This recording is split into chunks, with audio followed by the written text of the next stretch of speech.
Boa noite, galera. Então, professor Lindon Johnson, dando continuidade ao nosso projeto dessas videoaulas do Enem mais 30, com a biologia, dando continuidade aí à grade curricular que contempla o conteúdo de biologia que faz parte das ciências da natureza aí no Enem. Hoje estou trazendo até vocês a matemática sobre a imunização, os processos de imunização e a vacina, né? e a vacinação. Então, vamos aí dar início aos nossos trabalhos. E antes, lembrar um pouco do curso de férias. Nós estamos aí vivendo os momentos que antecedem a ocorrência do curso de férias do Colégio do Senhor do Feijão. As inscrições estão abertas lá no setor pessoal. E este ano eu terei 2 encontros, onde eu vou trabalhar a temática da sexta extinção e a questão do vivendo no cerrado e aprendendo com ele. A sexta extinção é um tema que tem um potencial muito grande de ser cobrado no Enem desse ano. Por quê? Porque desde quando a vida surgiu no planeta Terra, já tivemos 5 picos de extinção. Mas os motivos pelo qual aconteceram essas extinções foram praticamente motivos abióticos: aquecimento global, inundações, queda de meteoros. Porém, estamos vivendo um 6º momento de um grande pico de extinção.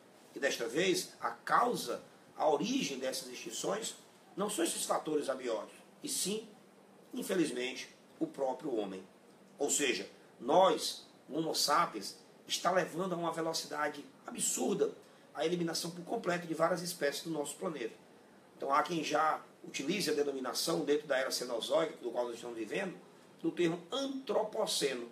Ou seja, o homem está sendo a causa da extinção das espécies. Então eu elaborei uma série de questões, eu criei questões inéditas, fizemos questões inéditas, adaptei uma série de outras questões, fiz um resumo teórico. Então você que vai investir no curso de férias, você vai receber um material didático de apoio, e que isso vai lhe ajudar bastante, né, a enriquecer seus conhecimentos a respeito dessa temática. E a outra é a questão do cerrado. Esse ano o tema da campanha da fraternidade trata dos biomas, né? Então eu vou fazer um passeio por esses biomas, evidentemente dando uma ênfase ao lado da biodiversidade, dos seres vivos, da adaptação, do processo da seleção natural, da coevolução. E o cerrado vai ser nosso referencial dentro dessa temática. Então, conto com a presença maciça, né, de todos vocês, e massiva de todos vocês, para a gente enriquecer e trocar essas informações e colher os louros da vitória lá no Enem. Então vamos hoje aí sobre o projeto Enem mais 30, da continuidade, a biologia, aí com a primeira questão. Tanto a febre amarela quanto a dengue são doenças causadas por vírus do grupo dos arbovírus, pertencentes ao gênero Flavivírus, existindo 4 sorotipos para o vírus causador da dengue. Pessoal, cultive o hábito de riscar, de destacar os termos-chave quando você estiver lendo uma questão. Você percebeu que aqui ele está falando que são 2 doenças causadas por vírus, a febre amarela e a dengue, e que ambas pertencem ao grupo dos arbovírus. Arbovírus, se você não sabe, anote que arbovírus são os vírus que são transmitidos por artrópodes. Então é aquele vírus que é levado, que é conduzido por um carrapato, por um pernilongo, por um besouro, por um mosquito. Então, quando os vírus são transmitidos pelos artrópodes, nós usamos a denominação de arbovírus. Continuando a leitura. A transmissão de ambas acontece por meio da picada de mosquito, como o Aedes aegypti. Entretanto, embora compartilhem essas características, hoje somente existe vacina no Brasil para a febre amarela e nenhuma vacina efetiva para a dengue. Na verdade, essa questão caiu no Enem na primeira aplicação de 2015, e de lá para cá alguma coisinha já mudou, porque existe sim hoje uma vacina para a dengue. Não é realmente tão efetiva quanto é para a febre amarela. Então, nesse contexto, vale a pena a gente debater essa questão, dentro da temática que eu proponho, que é a questão da imunização. Por quê? Por que existe uma eficiência muito boa quando se trata de vacinação para a febre amarela e não dá certo para a dengue? Mas não esqueça que no texto ele mencionou da existência de 4 sorotipos diferentes para a dengue. Então vamos lá, vamos às informações. Pessoal, classicamente um antígeno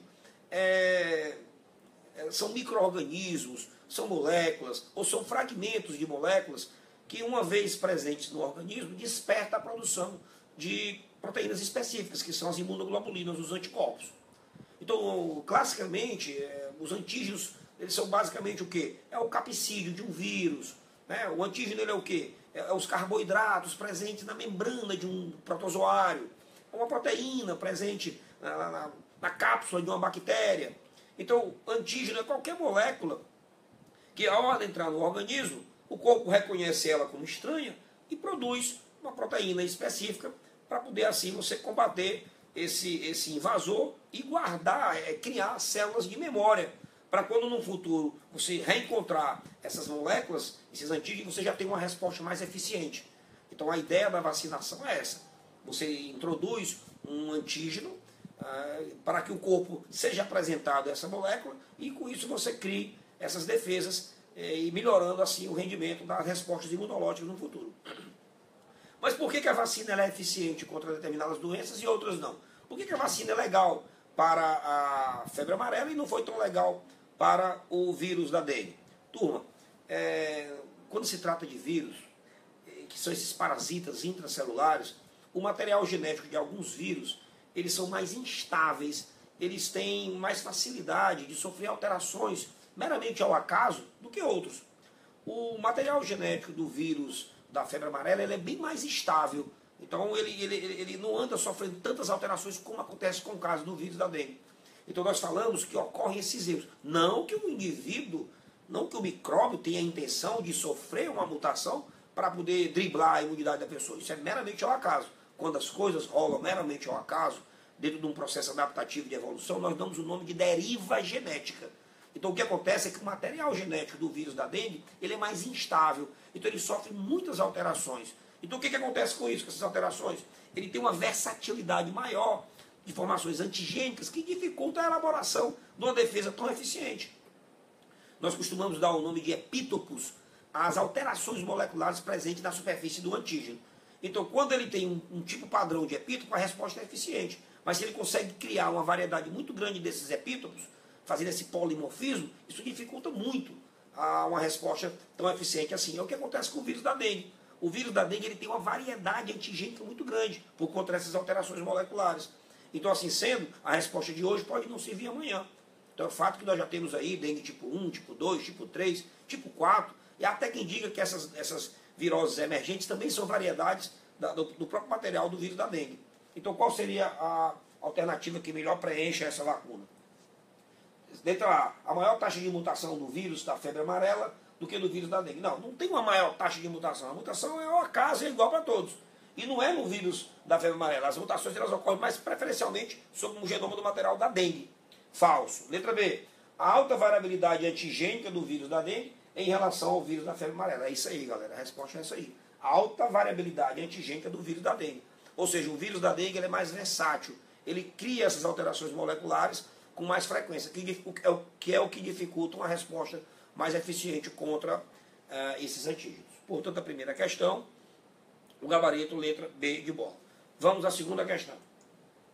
Milhares de pessoas estavam morrendo de varíola humana no final do século XVIII.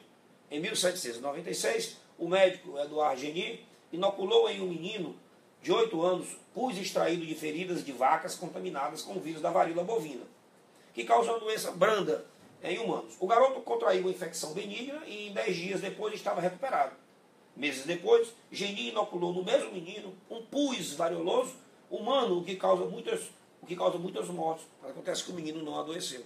Pessoal, a palavra vacina deriva de vaca. Vacina que significa o que vem da vaca.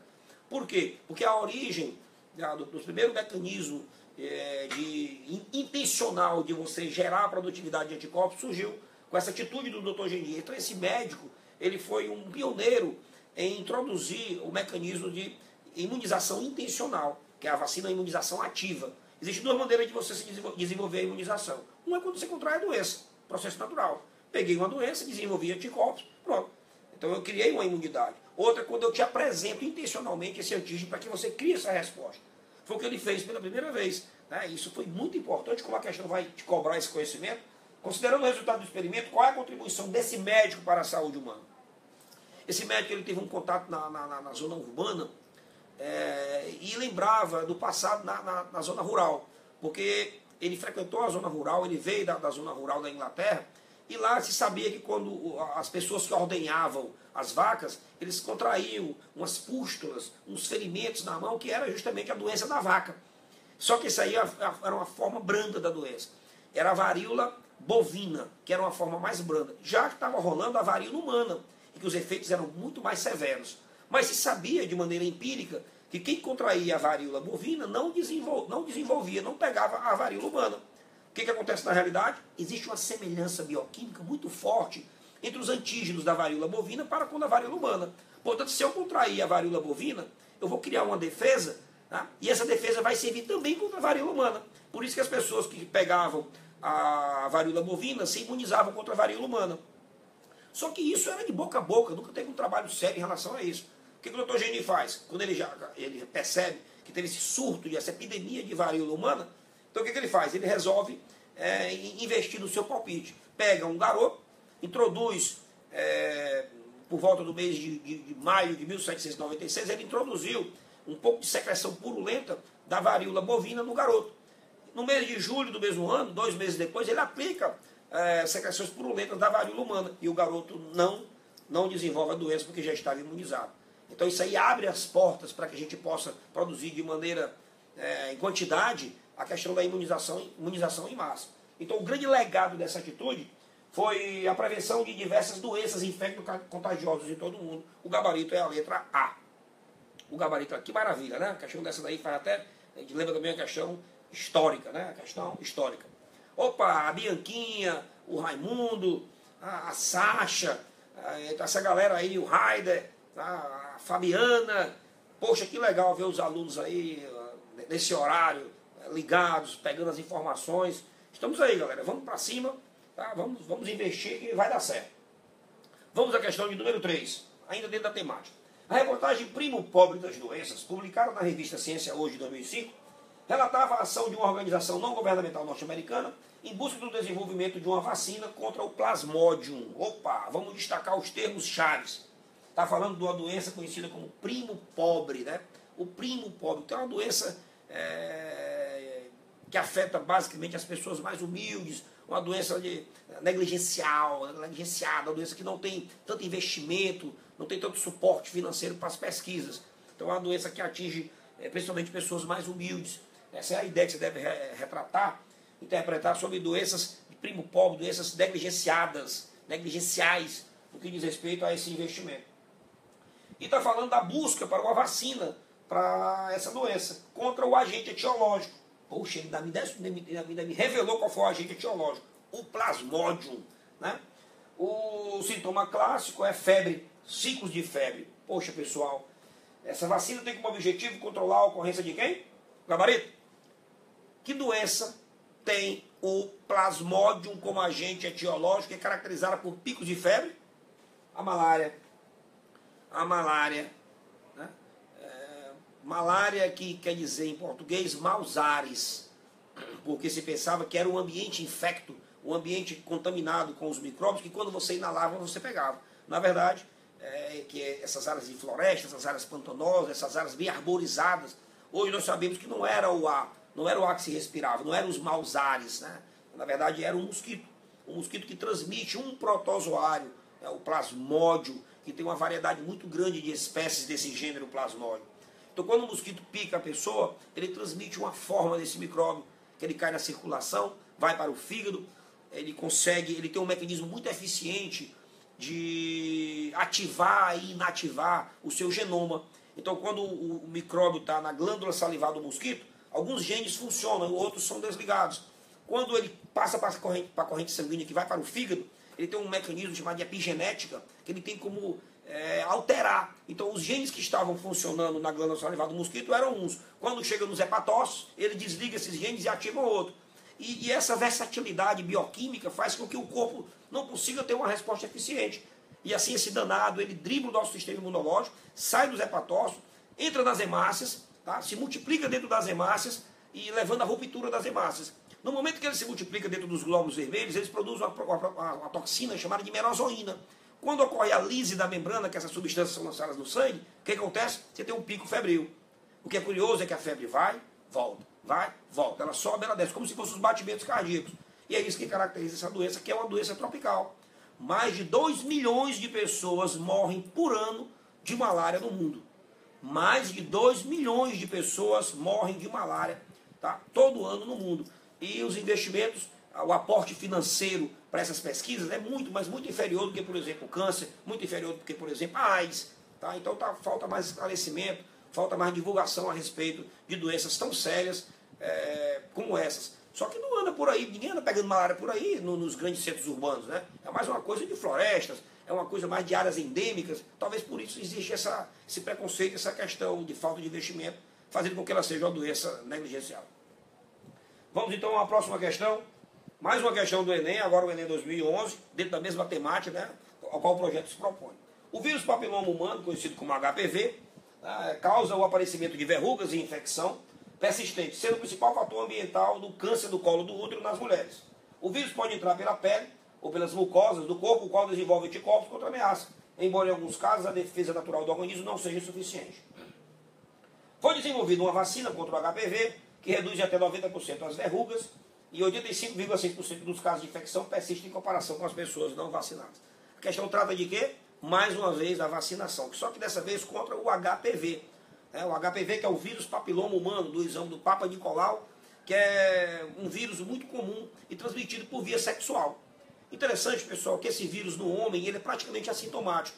Então o cara, quando ele está contaminado com esse vírus, ele praticamente não tem sintoma, a não ser a formação de umas pequenas verrugas na glande, na base do pênis. Mas não fede, não irrita, não coça, tá? não traz nenhuma sequela. Agora, acontece que se esse cidadão tiver uma relação sexual com a mulher sem um preservativo, o atrito contendo essas verrugas passa para a mulher esse vírus. Só que esse vírus, na mucosa uterina, ele traz um estrago, porque ele se multiplica, ele leva a essas verrugas e isso ele tem o potencial de gerar um câncer.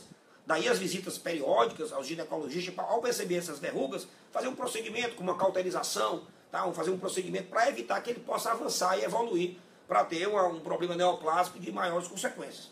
Agora, o que fazer então? A prevenção. Como é que se conquista essa prevenção? Através da imunização por meio de vacinas. Pega o vírus, enfraquece, faz atenuação e aplica às pessoas. Qual é a vantagem da pessoa vacinada em relação a não vacinada? A pessoa que não está vacinada e entra em contato com o vírus vai levar um certo tempo para responder. E possa ser que nesse intervalo a propagação seja mais eficiente do que a resposta da pessoa. Mas se você já foi previamente apresentado de uma maneira atenuada, sua resposta é mais eficiente. Então você vai guardar as células de memória, o cartão postal daquele invasor, e no futuro, quando você encontrar, você já vai dar aí a ele uma resposta bem mais eficiente. E assim sendo, o sucesso vai ser mais interessante. O que eu vou ter como gabarito aqui? Qual o benefício do cara vacinado em relação ao cara não vacinado? Alta concentração de macrófago. Macrófago é uma célula do tecido conjuntivo, que se movimenta os pseudópolis, movimenta a memória, ele faz fagocitose dos micróbios. Ele não é uma célula de memória. O macrófago ele faz parte das defesas, mas não é a terceira linha de defesa, ele não é uma coisa específica. Ele sai fagocitando genericamente os corpos estranhos. Então não envolve macrófago. Toda vez que se falar de sistema imunitário, tem que pensar em linfócitos. Falou em sistema imunitário, pensa na terceira linha de defesa, que são os linfócitos. Linfócito T, linfócito B, CD4, CD8, etc. Então elimine a letra A. Elevada taxa de anticorpos específicos anti-HPV circulante. Professor Lindo, quando eu sou vacinado, eu produzo os anticorpos, também a concentração de anticorpos aumenta. Aumenta, mas não persiste. Se eu receber uma vacina, tá? Eu vou estar recebendo esse micro-organismo enfraquecido, eu vou responder a isso produzindo anticorpos. Mas essa concentração ela tende a cair. O que vai ficar guardado são as células de memória. O que são essas células de memória? São os próprios linfócitos, que uma vez foi selecionado, esses receptores de reconhecimento somáticos, quando você encaixa o receptor certo no antígeno certo, o corpo passa a fazer clones por mitose daquela célula.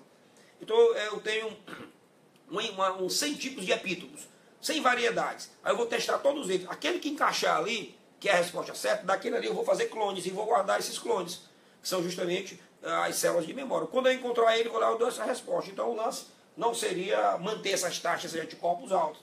A resposta seria a letra E.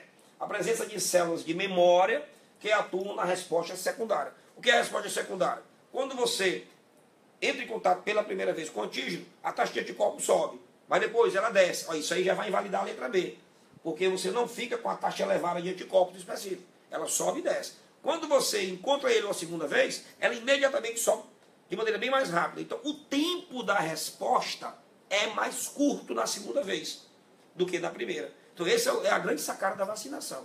Marque a letra E. Presença de células de memória que atuam na resposta secundária. Questão de número 5. Mais uma questão. E todas essas questões são do Enem. Então, vocês reparem que se vocês baixarem as provas do Enem, ou fizeram uma visitinha, né, ao professor Adelino, e pegarem as provas, leva um pendrive, vai lá no nosso DSV, ou imprime essas provas, tá? Se você não quiser ter acesso. Ou então procura na internet mesmo. Mas você está lá na escola, nossa escola tem um banco de questões fantástico. Inclusive, é mais um dos requisitos, um dos quesitos, melhor falando, que tanto diferencia a nossa estrutura de ensino. Nós temos uma baita da biblioteca e ali do lado, pertinho, você tem um DSV com os funcionários de plantão para atender você. Então, olha, Adelino, eu quero aqui pegar todos os Enems de 2010 para cá. Então ele vai lá providenciar para você essas provas, o gabarito, e você tenta mastigar essas questões. Poxa, Geolindo, mas a gente já tem aqui um batatal de questões das apostilas. Certo, as apostilas é a nossa bússola. A apostila, nós estamos seguindo a apostila, mas você tem que fazer mais. Você tem que começar a fazer questões. Então visite o DSV, monte um banco de questões, responda esse banco de questões e tente tirar as dúvidas. Use a web, persistir com a dúvida, procura o professor, tá? Vê um colega que está mais adiantado e assim você vai conhecendo essas questões, você vai se adaptando mais facilmente e vai ter mais facilidade de resolver as questões quando você as encontrar. Questão de número 5. O Instituto de Pesquisa norte-americano divulgou recentemente ter criado uma célula sintética, uma bactéria chamada de Mycoplasma mycoide.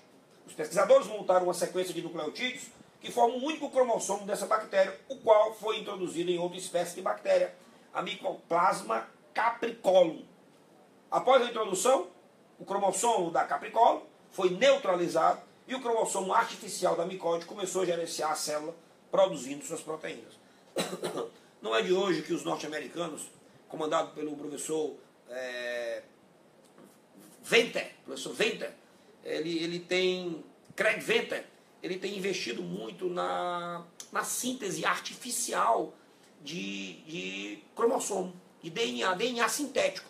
Os caras conseguem produzir nucleotídeos e montam uma cadeia de nucleotídeos, eles montam um DNA com genes já previamente estabelecido, de acordo com o que ele quer, de acordo com a preferência. E a grande novidade da parada aqui é que você pega uma bactéria que está lá. Por que eles pegaram a bactéria Mycoplasma? Porque essa bactéria Mycoplasma, gente, se vocês não conhecem, é a bactéria mais simples que existe na natureza. Qual é o ser vivo celular? Vamos deixar os vírus de fora dessa discussão. Qual é o ser vivo celular que possui o genoma mais simples, que possui a estrutura celular mais simples? São essas micoplasmas. Essas bactérias, como toda e qualquer bactéria, ela é unicelular, mas ela não tem parede. É uma bactéria tão simples, que ela não tem a parede celular, ela tem apenas uma membrana plasmática, um punhado de ribossomos e o seu material genético. É a criatura mais simples da natureza. Aí o que o cara fez? O cara criou um cromossomo, ele fez um cromossomo sintético, artificial, com 3, 4 genes do seu interesse, né? Aí ele introduziu esse cromossomo sintético no citoplasma dessa bactéria. Aí, com a ajuda de um laser, ele fragmentou o cromossomo original da bactéria. E aí a bactéria continuou viva, mas agora respondendo à síntese proteica ditada pelo cromossomo recém-introduzido. E para o espanto de todos, galera, a bactéria continuou viva, continuou processando, continuou fazendo transcrição, continuou fazendo tradução, agora produzindo os genes que o cara introduziu. Caraca, isso é fantástico, porque isso me dá um potencial maravilhoso de estar investindo nessa tecnologia para criar proteínas no meu interesse. Hoje nós estamos vivendo um dilema do desenvolvimento sustentável, a questão da economia da energia. A gente vive num planeta que estamos esgotando, estamos extraindo a capacidade máxima do planeta de produzir. Então, se você hoje está numa graduação, quer seja qualquer que seja a graduação de humanas, a graduação de exatas, sempre essa temática está presente. A questão de você usar com responsabilidade os recursos. Então, se você está numa administração de empresas, então o sentido da coisa é o lucro, é a gestão, mas você tem que ver a matéria-prima. A água é a matéria-prima, a celulose é a matéria-prima, o couro é a matéria-prima. Isso vem de onde? Dos seres vivos. Ah, professor, mas tudo que é biológico eu posso repor com a reprodução. Cuidado. Cuidado que nem sempre é assim. Existe um tempo, então tem todo um estudo. Agora, com meio dessas tecnologias, eu posso, por exemplo, produzir um micróbio que possa gerar energia, eu posso produzir um micróbio que ele possa produzir uma medicação, né? Eu posso produzir um micróbio que possa produzir um alimento. Então eu tenho um potencial fantástico de estar inserindo genes do meu interesse para que o indivíduo passe a processar aquilo que eu quero que ele faça. E substituir no genoma de uma bactéria. Então isso aí tem um potencial maravilhoso para essa utilização. E é justamente o que a questão cobra de você. Qual é a importância dessa inovação tecnológica para a comunidade científica? Se deve a quê? A possibilidade de sequenciar o genoma? Não, sequenciar genoma é fazer a leitura do DNA por meio de um sequenciador. A ideia aqui não é essa. Criar pela ciência nova forma de vida. Ninguém quer criar nova forma de vida. A gente quer explorar esse potencial biotecnológico que a temática está me propondo. Seria então você... Veja a letra D. Tem a possibilidade de programar geneticamente micróbios ou seres mais complexos para produzir medicamentos, vacinas, combustíveis, etc. A ideia é essa aí. O gabarito é a letra D de dado. Questão de número 7. Os sintomas mais sérios da gripe A, causada pelo vírus H1N1, foram apresentados por pessoas mais idosas e por gestantes. O motivo aparente é a menor imunidade desses grupos contra o vírus. Para aumentar a imunidade populacional relativa do vírus da gripe A, o governo brasileiro distribuiu vacinas para os grupos mais suscetíveis. A vacina contra o H1N1, assim como qualquer outra vacina, contra os agentes causadores, aumenta a imunidade. Por que a vacina aumenta a imunidade da pessoa? Ora, meu amigo, porque ao receber a vacina, estou recebendo um antígeno, vou produzir anticorpos, e assim sendo eu vou guardar essas células de memória, conforme já falei da questão anterior. Veja que fica até repetitivo o discurso. São questões do Enem, mas de épocas diferentes, mostrando que se você responder uma prova, ele acaba a ideia retornando lá na frente desse ciclo, desse turnover, e você acaba tendo um sucesso maior. Então vamos escolher aqui, porque a vacina ela é importante porque possui anticorpos? Não, a vacina não possui anticorpos, ela tem antígenos enfraquecidos para induzir a produção de anticorpos. Possui proteína? Não. Estimula a produção de glóbulo vermelho, hemácias? Não. Possui linfócitos? Não. A vacina estimula a produção de anticorpos contra o agente causador da doença. O gabarito é a letra E. O gabarito é a letra E. Questão de número 7. A contaminação pelo vírus da rubéola é especialmente preocupante quando a mulher está grávida. A rubéola congênita. Olha, mulher grávida, mulher gestante, pegar a rubéola, tá? É um risco muito sério, porque pode afetar a visão do bebê, pode afetar a audição do bebê, pode afetar o sistema nervoso do bebê, pode até levar a um aborto, ou a criança nascer com sequelas irreparáveis. Então a rubéola é séria, quanto mais quando ela é congênita. Então a mulher grávida tem que evitar o contato com esse vírus, ou pessoas contaminadas por esse vírus. Devido à campanha de vacinação específica nas últimas décadas, houve uma grande diminuição dos casos de rubéola entre as mulheres. E a partir de 2008, as campanhas se intensificaram e têm dado um maior enfoque aos homens jovens. Olha aí, galera, olha aí. A campanha agora está em cima dos homens jovens, né, dos garotos. Por quê, professor? Porque o rapaz ele vai se relacionar na sociedade. E o medo é que a gestante pegue o vírus. E pegar o vírus de quem? De outras pessoas contaminadas. Então, além de vacinar as mulheres, a campanha agora também está vacinando os homens mais jovens. Qual é a ideia disso aí? Qual é a sacada de eu vacinar o cara? Porque se eu vacino o cara, ele desenvolve os anticorpos, ele fica protegido. E assim sendo, ele não vai passar para a gestante, caso ele tenha um contato com ela, esse vírus. E assim gerar uma sequela no bebê. Então, assim, sempre considerando a preocupação com a ocorrência da rubéola congênita, as campanhas passaram a dar um enfoque à vacinação dos homens, porque eles ficam mais expostos a esse vírus? Não. Transmite o vírus à mulher gestante? Sim, porque eles transmitem o vírus à mulher gestante. Se ele tiver o vírus, vai entrar em contato com ela, vai passar para ela. Então, o gabarito, letra B de bola. Então, aí um comentário rápido, agradável, uma temática importante, relevante, né, que pode estar presente no nosso dia a dia.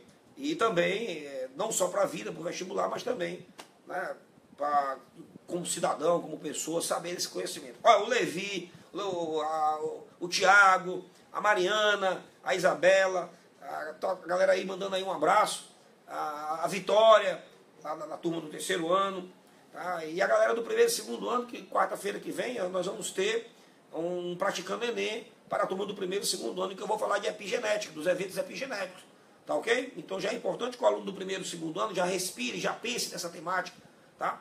Então, e o professor Ribeiro, à frente do projeto da medicina interativa, estou produzindo um material de ponta sobre a membrana plasmática, a aplicabilidade da membrana plasmática, para a gente fazer um caderninho aí e ter um encontro com a galera do projeto Medicina Interativa. Então essa foi a minha participação. Eu espero ter dado aqui algumas informações relevantes, contribuindo aí para enriquecer mais ainda o conhecimento de vocês, da nossa escola e os demais vestibulandos que também estão nesse garimpo de informações aí pelo sucesso do vestibular. Beleza? Um abraço a todos, boa noite e até o próximo encontro. Valeu!